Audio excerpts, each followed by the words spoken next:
कुछ ही महीनों में शर्मीली को इस बीमारी से छुटकारा मिल जाता है। अब वो बहुत खुश थी। अब वो गबरू को भी बहुत प्यार करती थी। अब वो खुशी खुशी अपने परिवार के साथ रहने लगी।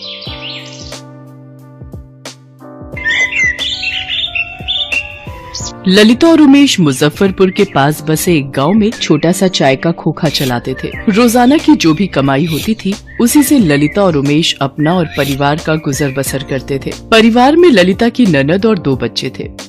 ये लो भैया जी आपकी चाय। उमेश भाई जरा एक चाय और मठरी देना। ये लो भैया जी। अरे अरे ये बारिश तो बहुत जोरों की शुरू हो गई, पिछले 3 दिन से नहीं रुक रही।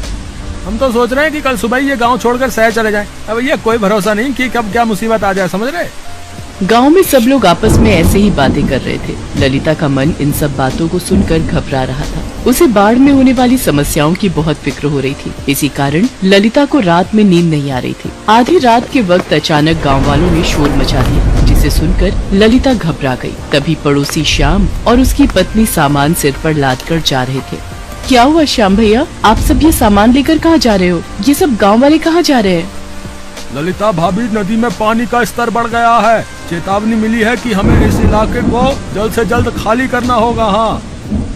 ललिता जल्दी से उमेश को उठाती है, पर तब तक बहुत देर हो चुकी थी। नदी का पानी गांव में फैल चुका था। पूरा गांव बाढ़ की चपेट में आ चुका था।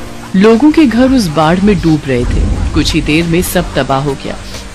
हे भगवान, अब क्या होगा? हम इस बाढ़ के पानी से कैसे बचेंगे? बंटी, पिंकी, जल्दी उठो, हमें यहाँ से जाना होगा। भाभी, ये सब क्या हो रहा है? बाढ़ में हमारा पूरा घर डूब गया है।